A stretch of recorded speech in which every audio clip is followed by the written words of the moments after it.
For those who don't know, right, there are very few people that really are kind of like a Renaissance person like Tara. She is an artist. She is a poet. She can go nerd deep in Excel strategy world, and then she can pivot and she can quote like Murakami. But within all of that, there's actually a theme: your commitment to common humanity. That there's the human element. For somebody who's young in your career, you've been in multiple spaces. How did this assembly come together in your mind, this compiling for frontliners? And can you define what this word frontliners means to you, the essence of which is now being documented in this book that you're launching through your Kickstarter campaign? Break that down for me, my friend. So the way I see it is frontliner is basically putting society before they're putting themselves. And I feel like in this day and age, it's very important to recognize these kind of people, specifically because the immense amount of empathy that these people have, the connectedness that they have, and they're just, I mean, the ones that I've been fortunate to connect with, they're so giving that in today's day in media, you don't see that. You see people always putting themselves before anything else. And one of the things that really triggered me into doing something like this is because when I began to actually speak to healthcare professionals, which I just, I have my echo chamber of friends. When I began to kind of get out of that and began to connect with healthcare professionals from just curiosity, one story at a time, I began to realize, oh my goodness, these people are so disconnected from like the people that I've grown up to know. These people are these gems in the rough, diamonds in the rough that I mean, I personally haven't even recognized. It was just a matter of connecting everything, and we saw this is the biggest way we could create an impact. We're behind the lines. The only thing we are told to do is stay indoors, and yet for some reason, it makes me angry. I'm sorry, but like for some reason, we're not capable of even staying indoors. Yet you have this other side of this population that is basically rising up every single day, risking their lives, disconnected from their family, can't even have their own social life because they're afraid of infecting their friends, even though their friends might be inviting them, hey, let's go out, So that amount of dedication, that amount of just courage and just bravery completely shocked me because, we don't see this. We're behind the liners, and a lot of us fail at just having to stay indoors. These guys are frontliners, and they're told to do things that they have never even signed up for, and yet they're doing it with kindness, they're doing it with love, they're doing it with care, and they're doing it with courage.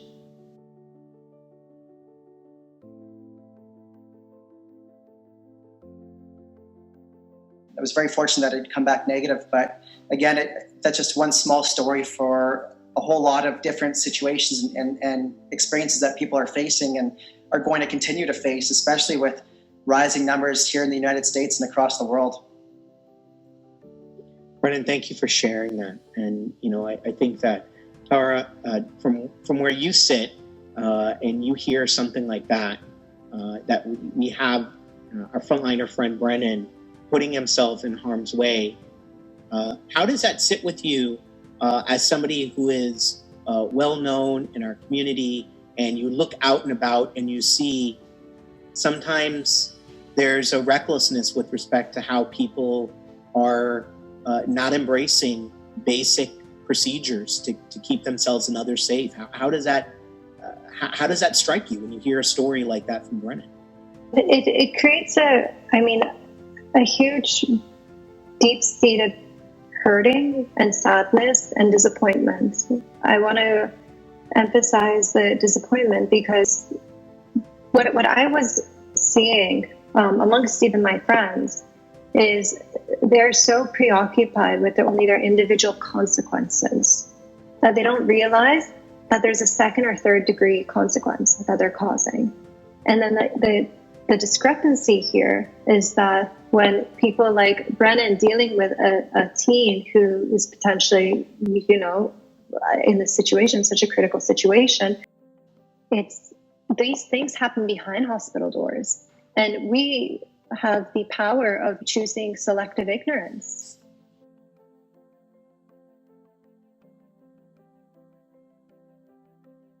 And a lot of times, ignorance is bliss. Outside, I'm looking outside right now. It's a beautiful, amazing day right now. It's like perfect meeting up with friends outside. And it just takes a lot of self-accountability, self-governance to be able to understand that, okay, you could take risk yourself, pretend you're doing crazy jet ski tricks. You could take risks for yourself. That's going to potentially harm your family, sure. But the issue is something like this virus that is unseen and has this spreading capability and is affecting so many people on the front lines like this. People aren't recognizing that their harm isn't limited to themselves and their families. And I think it's just it makes me very disappointed in the level of selfishness and individualisticness I've been seeing. So. On the front line to all of us. And Tara, final words of wisdom? So the way that one of the life mottos I live by is never touch anything with half your heart. And what I've noticed is that these healthcare workers, they don't touch anything without their heart. They're all in. They're probably the most full-hearted people I've ever met. The only thing we can do, really, truly, from behind the lines, from behind the safety of our doors, is recognizing them for their courage, what they've done, their bravery, the sacrifice that they're doing, and they're doing it in such a unpronounced, unsung way. They're not going and sharing this. And so it's our job, it's our responsibility as a society to be able to recognize this for those who don't recognize it themselves. And for us, after speaking to hundreds of nurses, as Brennan has mentioned, the number one thing we can do is share and listen to their stories and honor them in this way. We're launching this book, we're launching this application just for that purpose. So if you could share it, if you could support it in any way, or just recognizing it, connect with your healthcare workers in your network, and just really recognize them. A never going to ask you for it. This is my job. This is your job to do this as society. Collectively, we need to get through this in a quicker, positive, proactive manner. So, yeah. Thank you. Well said.